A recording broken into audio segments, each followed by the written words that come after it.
Hello and welcome to Motor Week. On this week's programme, Glenda McKay looks at the latest revisions to the BMW 3 Series, and Ken Gibson has been to Spain for a very privileged test drive in the concept car we all want to see produced, the fabulous Seat Tango.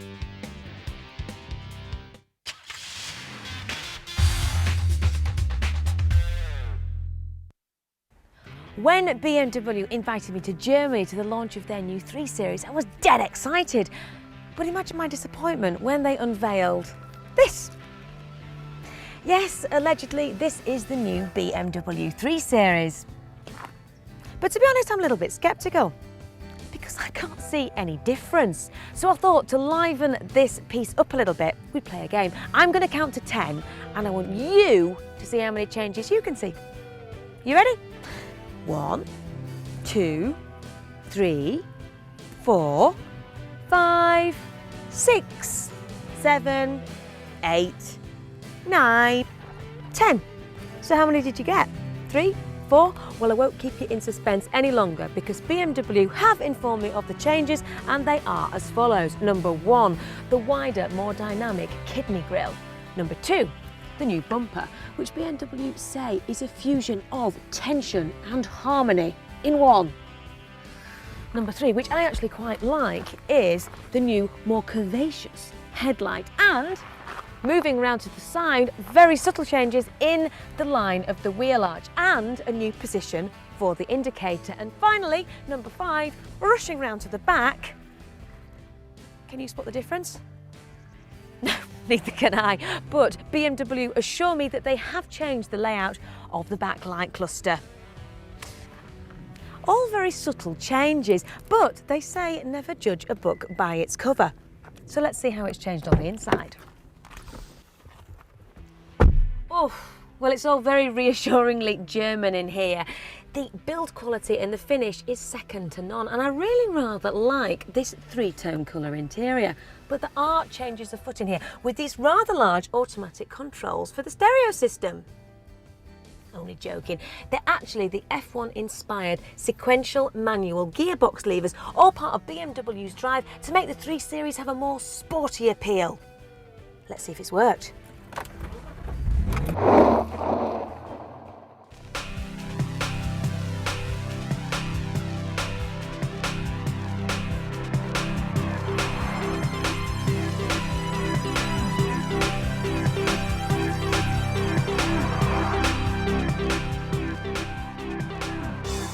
The performance stats for this 3-litre are predictably impressive, with a 0 to 60 time of 6.5 seconds. The 231 brake horsepower engine will take you on to a limited top speed of 155 miles an hour. Now, what's even more impressive than the performance is just how quickly you can change these gears, and it's as easy as ABC. You pull towards you to change up and push away to change down. And of course, there's no clutch to worry about. So not only do you get the smoothest gear change possible, but BMW assure us that it's foolproof. No more missing gears.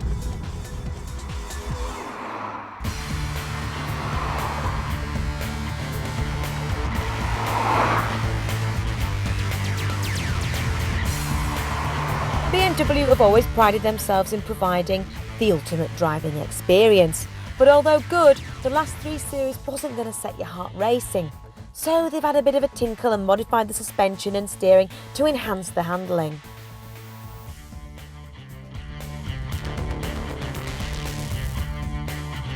Now, they reckon that this car actually hugs the road.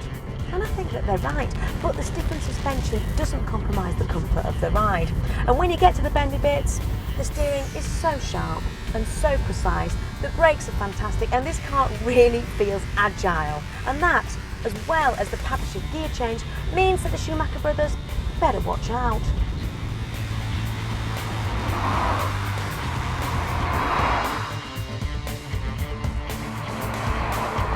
Along with the handling modifications, BMW have also introduced 1 new diesel and 2 new petrol engines, designed to increase power but reduce emissions. Very green.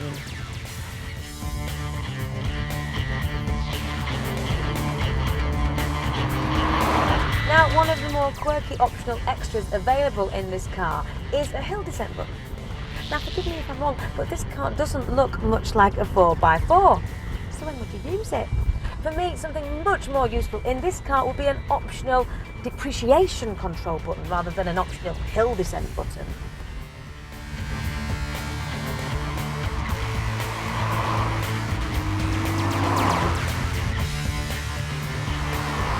The price for this 330i Saloon is £26,870, but should you want the sports version, you'll have to shell out an extra £3,000. And as for the SMG gearbox, that'll set you back a cool 1,700 quid.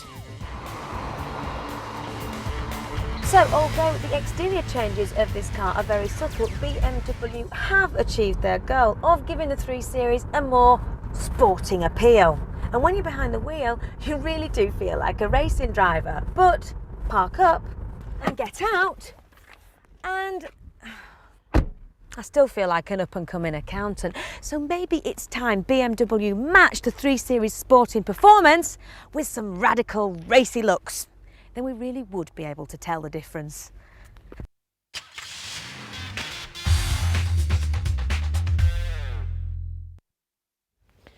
Just polishing the shoes because I'm going dancing. Apparently they've got a red-hot Spanish number who's going to teach me how to do the tango.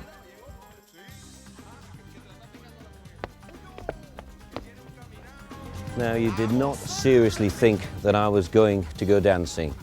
No, this is all about the sizzling Seat Tango. Now, clearly, this tango is all about driving, not dancing, and I'm swapping the dance floor for the racing circuit.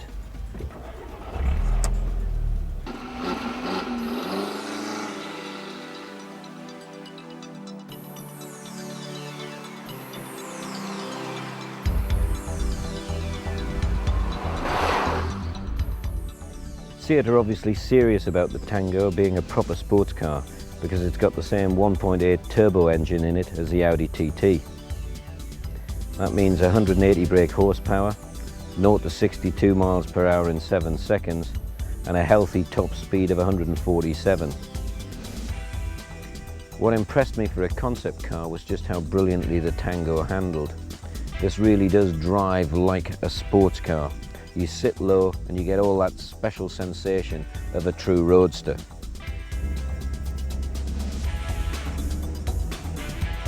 The great news is this is a concept car that's just about production ready. It's got 180 brake horsepower and I'm going to use every one of them.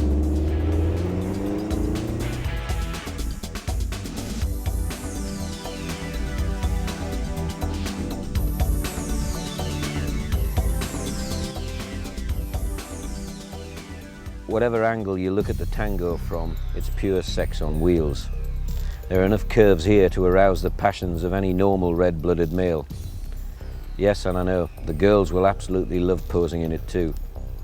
The Tango is full of great little details. Just look at this exhaust. It's a work of art. And just above it, there's a lovely little drawer you pull out where you can put your toolkit and other little knickknacks. And I just love these aerodynamic pods behind the back of the front seats, which are perfect for stowing luggage. It's just as brilliant on the inside, where it has a raw yet sophisticated feel. The rust leather trim looks absolutely fantastic. The seats are wonderfully wacky, but are remarkably comfortable. It's the attention to detail that really impresses. Just look at the chronograph style instruments. They really are something special. With me now is Walter De Silva, the design chief of Seat. Walter, the Tango, what were you looking to create when you started the design of it? What was your desire? Well, we started to create a sporty and emotional car in the sense of the simplicity, in the sense of to do a basic spider, a strip spider. This not means that it's a cheap spider, no.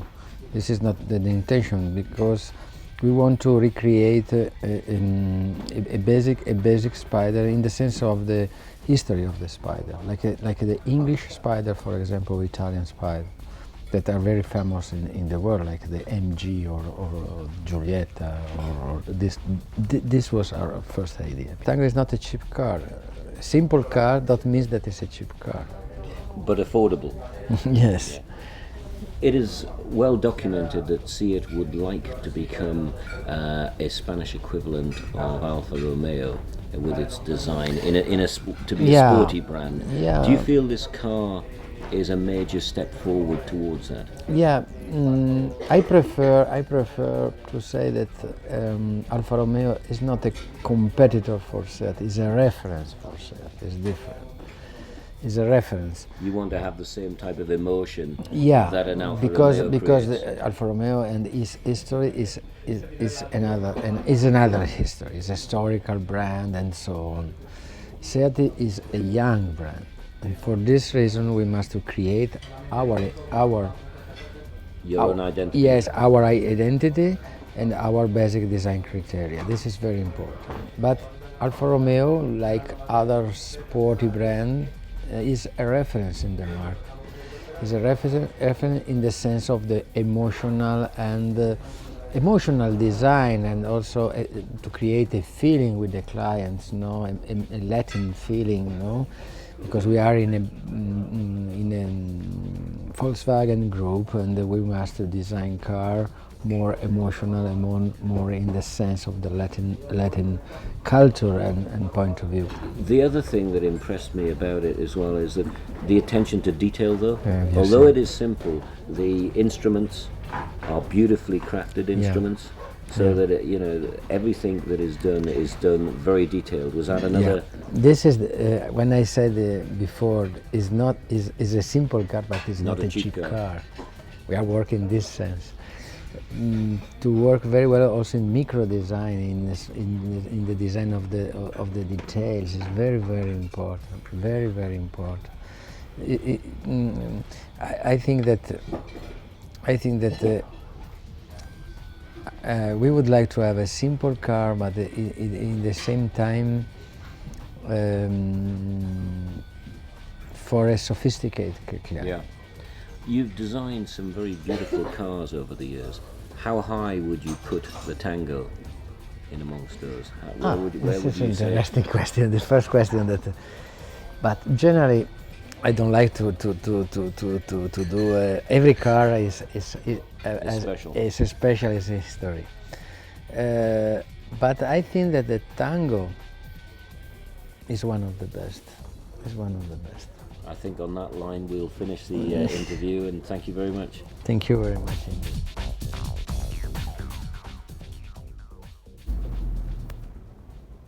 Seat are apparently still debating whether to build this car. They must be joking. My advice is build it now, and they'll have the entire population of Europe doing the Tango. Me, I'm off to practice some more.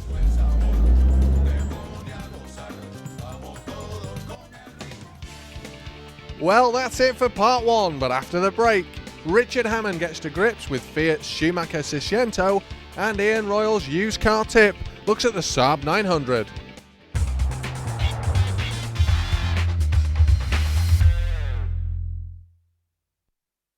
Take one Michael Schumacher and gently whisk together with the classic racing marque Ferrari. And voila! After a short spell in the oven, you have a Fiat Seicento Michael Schumacher. A Fiat Seicento? Are you guys sure we've got the right car? Oh, good. Hold on, this is Michael Schumacher we're talking about. The racing driver, not Michael Schumacher the greengrocer. Phew, I got all dressed up and everything. Right then, well, before we do this, I'm sure you're just as amazed as I am at a pint-sized Fiat being named after a Formula One star. But it turns out that Michael Schumacher's first car was a Fiat Cinquecento. So to celebrate the success of this, the later version of the Seicento, they brought out a special edition with his name. Well, it bears his name, but does it drive like him? Well, I've got all the clobber, so let's do a Murray Walker and go, go, go!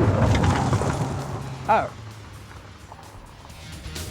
So what do we get? A mighty 1.1 litre engine that buzzes away to produce a huge lawnmower-threatening 55 brake horsepower, and we could buzz our way up to an enormous 93 miles an hour where legal. Not that it's boring though, it's actually a huge amount of fun in a rather shiny, miniaturised European sort of way.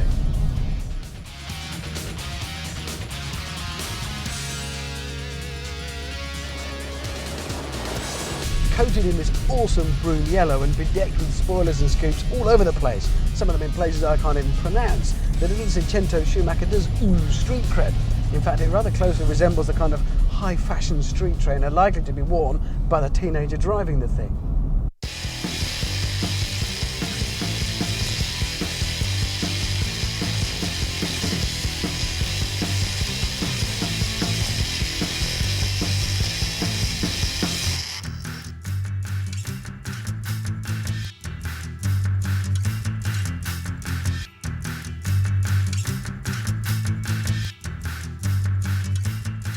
But it's a Seicento, I hear you cry. And you'd be right, it is a Seicento. Therefore you get enormous fuel economy, 43.5 mpg, just Group 3 insurance and a measly £7,894 price tag.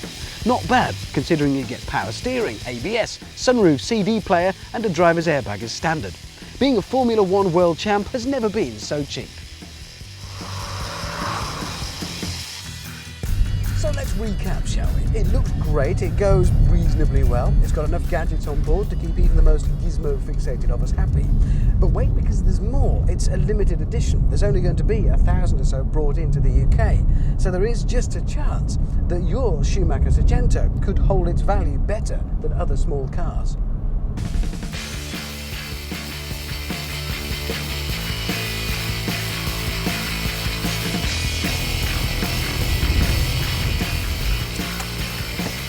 So, what do I think of it? I think it's fantastic. It's typically Italian to put an enormous amount of paraphernalia and noise into a little tiny little car. And for the fashion-obsessed teenage in sun-soaked Milan, yeah, it makes a kind of sense. On a wet day in Manchester, though,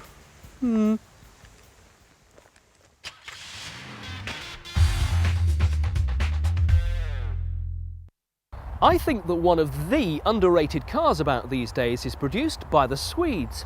It's well built, it's solid, it's reliable, it offers excellent safety for its occupants, and for me is a bit of a bargain. I'm talking about this, the Saab 900. Now, whilst the name Saab may not quite have the cachet that certain German manufacturers like BMW and Mercedes have, it is a highly desirable car to own. It's favoured by the professional types, doctors, lawyers and barristers and the like. And once someone owns a Saab, they tend to remain very loyal to the brand. This version of the 900 was introduced in 1993 and ran through until 1998 when it was replaced by the remarkably similar 93. Now, we tend to think of Saabs as being big barges with huge bumpers, and indeed they were before this particular model came along. But I think of this car as a bit of a secret in motoring. It offers comfortable and roomy accommodation for quite easily 5 people, plus you get an absolutely enormous boot. And it has a badge that says, well, I'm a little bit different, and I don't drive a Ford or a Vauxhall. When the 900 was launched, it was one of the safest cars around, having gone through 19 different types of crash test. ABS brakes and twin airbags are standard issue too. Now, this model is the base 900, so standard are electric front windows, power steering, you get an adjustable steering column too, a radio cassette player, and in the back, 3 3-point seat belts, which many manufacturers weren't fitting as standard on cars of this sort of age. Missing from this model, which would be useful, are either a sunroof or air conditioning, but air conditioning did become standard on all models in late 1997. Plus, you get Saab's rather quirky ignition mounted in the centre column.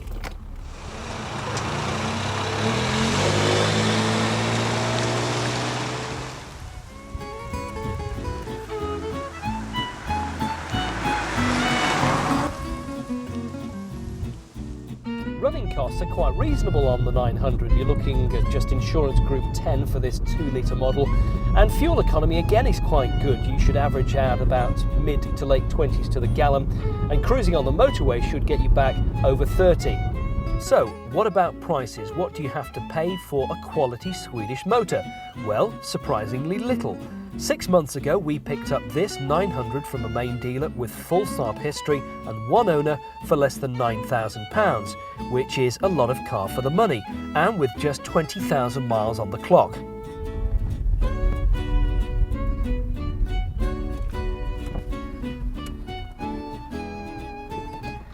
Now, Saab have changed their new car prices this year, and that has had some effect on used values as well, but not too much. We looked around through the main dealers and the private ads, and we found, for instance, a 95 M Reg 2 litre like this for less than £5,000. We also found one of the last 900s, a 2.3 XS, for under £9,000.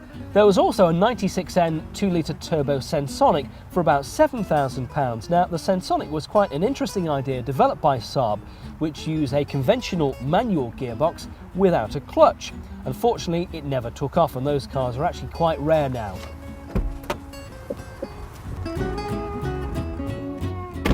So, all in all, I reckon the Saab 900 to be one classy motor. It's well built, and it's certainly more desirable than many mass-produced cars. And if you find a well cared for example, it'll go on for tens and tens of thousands of miles without too much bother. So, this week I give you my used car tip, the Saab 900.